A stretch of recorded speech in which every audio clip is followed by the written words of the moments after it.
Hi friends, today in this video we will see that what is case diary. What is case diary and why this document. It is a document and why this document is very important part of investigation and it keeps a important role in a fair trial. We know that fair trial is a fundamental right. It is your fundamental right under article 21 of Indian Constitution. So to ensure fair trial, it keeps a important role. तो friends, हम शुरू करते हैं और जानते हैं कि case diary क्या होती है। तो फ्रेंड्स, केस डायरी में कि सबसे पहली बात हमें ये पता होना चाहिए केस डायरी को सीआरपीसी के किस सेक्शन में मेंशन किया गया है। तो केस डायरी को सीआरपीसी के सेक्शन 172 में मेंशन किया गया है।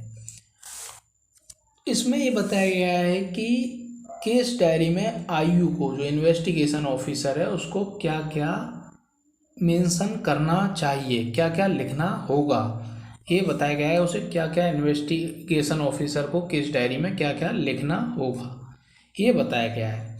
और दूसरी महत्वपूर्ण बात, केस डायरी में जो सबसे दूसरी महत्वपूर्ण बात है जानने की, केस डायरी प्रत्येक मामले में अलग अलग होती है। ये जनरल डायरी की तरह नहीं होती। थाने पे केवल एक ही जनरल डायरी होती है जिसमें क्या करा जाता है, थाने पे जो भी दिन प्रतिदिन कार्रवाइयाँ होती हैं उन सभी कार्रवाइयों के बारे में लिखा जाता है। लेकिन केस डायरी में ऐसा नहीं होता है।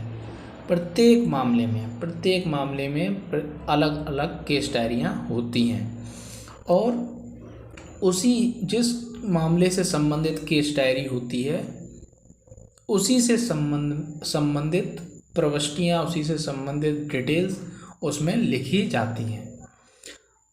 ये हमें पता होना चाहिए। और तीसरी बात, इसको उर्दू एक बहुत ही महत्वपूर्ण शब्द है। अब तो ये थोड़ा कम यूज़ होता है कोर्ट में, लेकिन थोड़े समय पहले, कुछ सालों पहले ये बहुत ज़्यादा यूज़ होता था।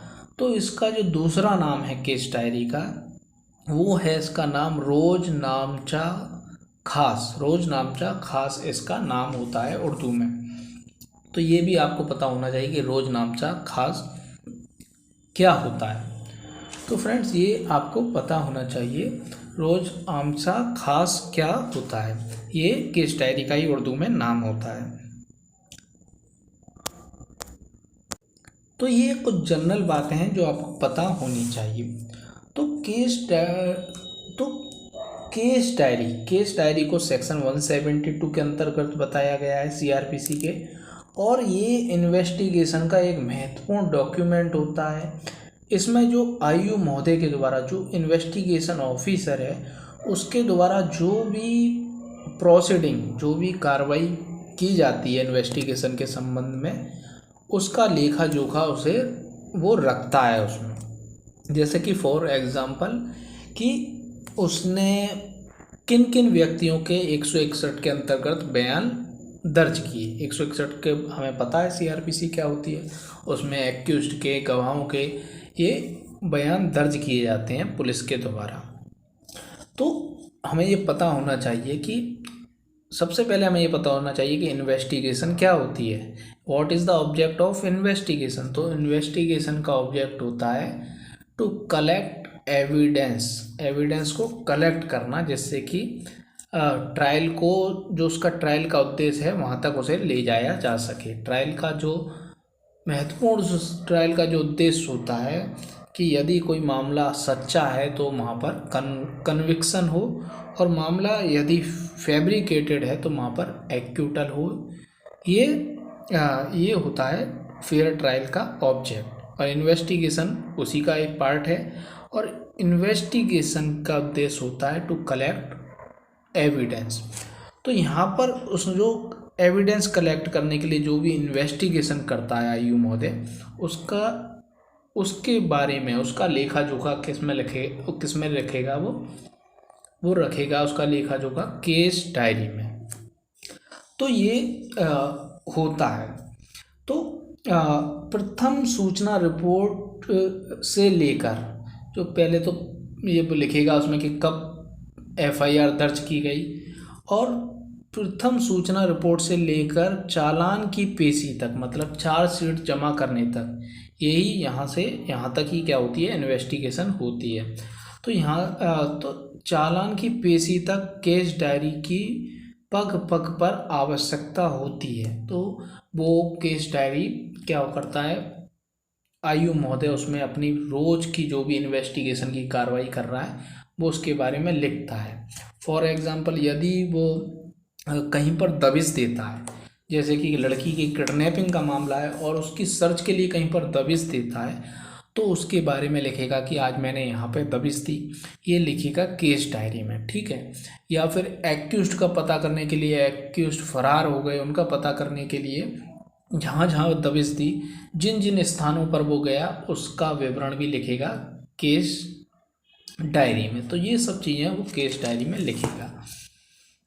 तो इसीलिए महत्वपूर्ण है, इसका इतना महत्वपूर्ण क्यों है वो हम लास्ट में आएंगे, वो हम बाद में देखेंगे कि फेयर ट्रायल में किस तरीके से महत्वपूर्ण रोल अदा करती है। तो हम देख लेते हैं सेक्शन 172 ऑफ सीआरपीसी क्या कहता है। तो सेक्शन 172 ऑफ सीआरपीसी की जो हेडिंग है वो कहती है diary of proceeding in investigation. So every police officer making an investigation under the chapter 12 investigation से संबंधित है। तो कोई भी पुलिस अधिकारी जो चैप्टर 12 के अंतर्गत इन्वेस्टिगेशन कर रहा है वो क्या करेगा, shall day by day enter his proceeding in the investigation in a diary. तो इन्वेस्टिगेशन से संबंधित जो भी वो प्रोसीडिंग कर रहा है, जो भी कार्रवाइयाँ कर रहा है, वो किस में लिखेगा, केस डायरी में, एक डायरी में, जिसे हम कहते हैं केस डायरी।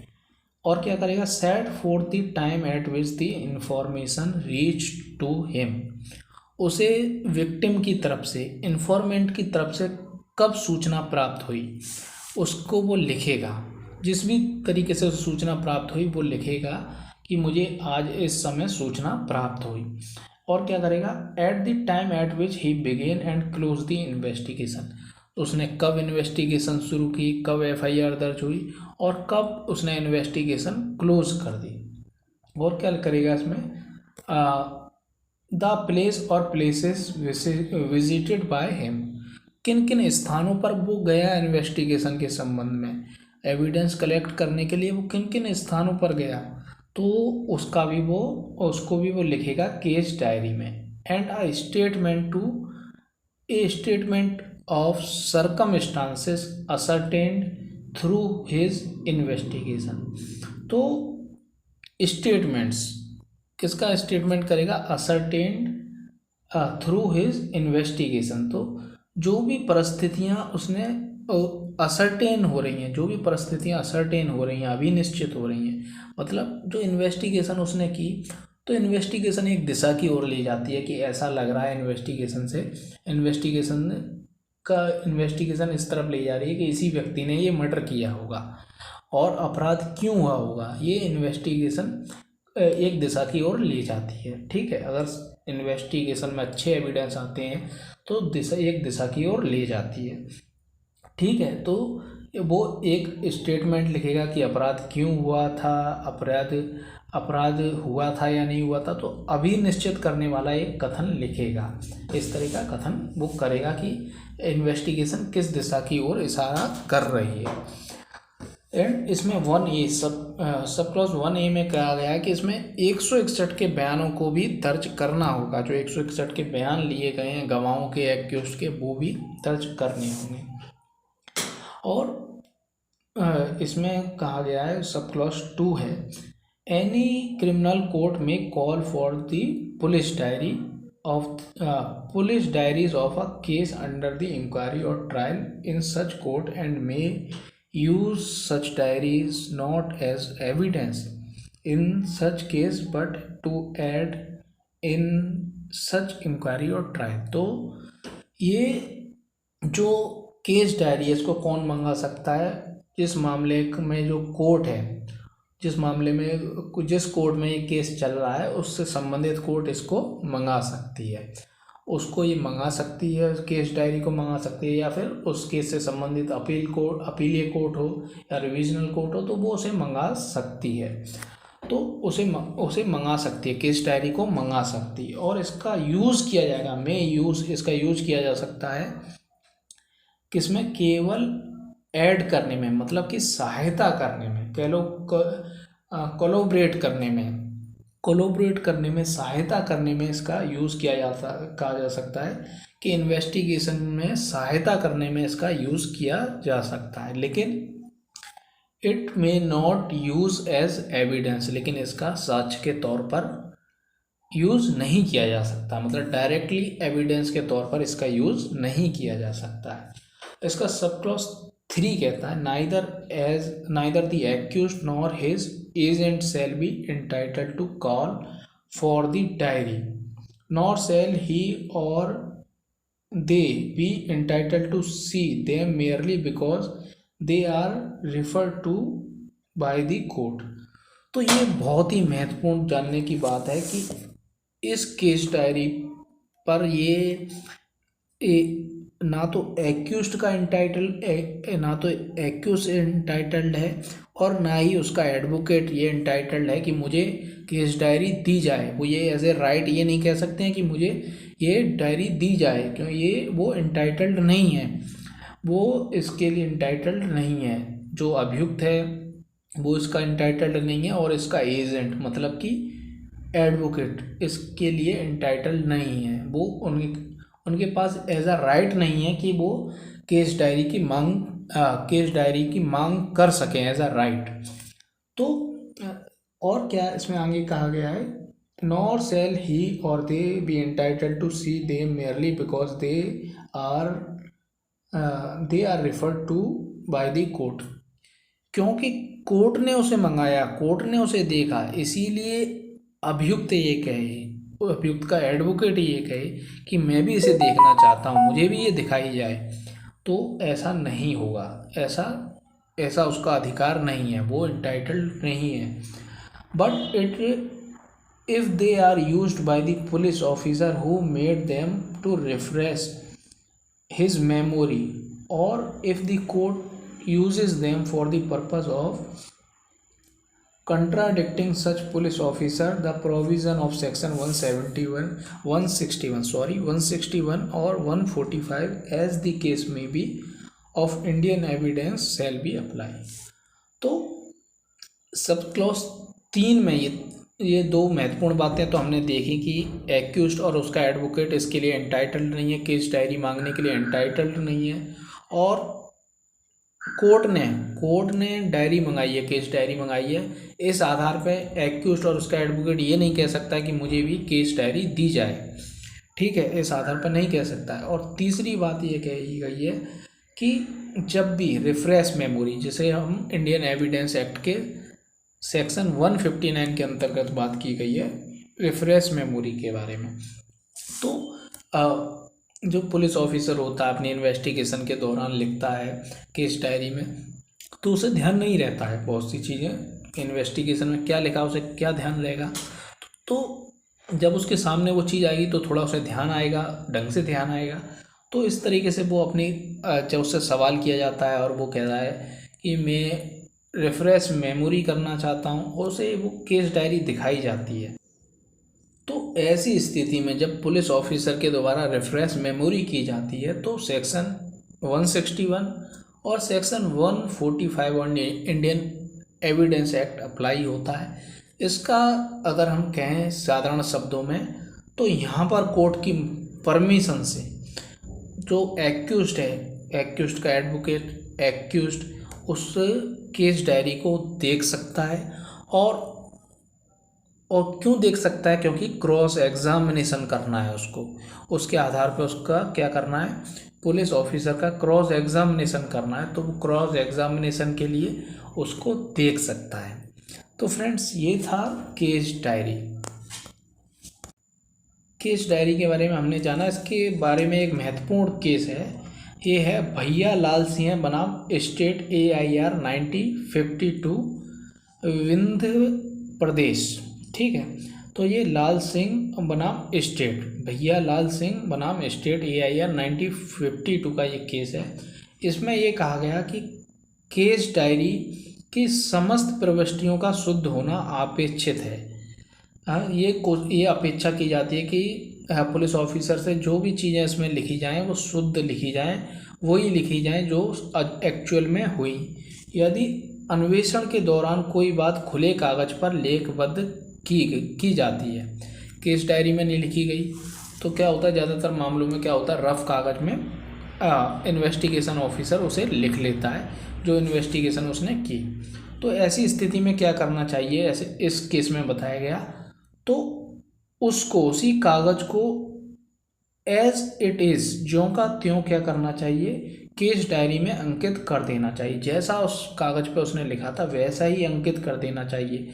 उसे सुधारने की कोशिश नहीं करनी चाहिए कि मैंने ऐसा ऐसा लिख दिया था। उसे एज इट इज़ बिल्कुल ज्यों का त्यों वैसा ही उसे केस डायरी में अंकित कर देना चाहिए, ताकि भविष्य में कोई विवाद ना उत्पन्न हो। मतलब कि केस डायरी में उसे बिल्कुल ऐसा ही, बिल्कुल उसे वैसा ही लगा देना चाहिए।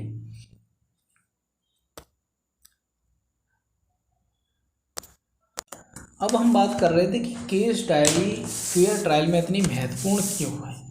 तो हम जानते हैं कि पुलिसों के कैरेक्टर के बारे में क्या इंडिया में क्या आम लोगों की राय और असल में ज़्यादातर होता भी है कि ज़्यादातर पुलिस वाले किस तरीके से इन्वेस्टिगेशन करते हैं, विपक्षी से मिल जाते हैं। तो ये हम जानते हैं पुलिस के कैरेक्टर के बारे में। तो यहाँ पर जो ट्रायल होता है, ट्रायल में यदि इन्वेस्टिगेशन में चार्जशीट आई है, FR नहीं आई है, तो यहाँ पर या फिर FR आई है, FIR का प्रोटेस्ट किया गया है, फिर री इन्वेस्टिगेशन हुई है, तो ऐसी परिस्थिति में तो जब ट्रायल चल रहा है तो यहाँ पर पुलिस की विश्वसनीयता को कमज़ोर करना, पुलिस की जो विश्वसनीयता है उसको तोड़ना, उसे, क्योंकि वो भी एक क्या है, एक एविडेंस है, वो भी एक गवाह है, वो एक गवाह है, और उसकी विश्वसनीयता को तोड़ने में ये केस डायरी बहुत महत्वपूर्ण रोल अदा करती है। क्योंकि उसने चार्जशीट में कोई बात लिखी है और वो कुछ और कह रहा है और केस डायरी में और कुछ लिखा है, तो यहाँ पर पूरा मामला ही पलट जाता है और फेयर ट्रायल में ये बहुत महत्वपूर्ण रोल अदा करता है। तो case diary is very important. ये बेल के पर्पज़ से भी बहुत इम्पोर्टेंट है और फेयर ट्रायल के पर्पज़ से भी बहुत इम्पोर्टेंट है। तो friends, we hope that you understood very well, and please subscribe our YouTube channel and press the bell button below the video. Thank you very much.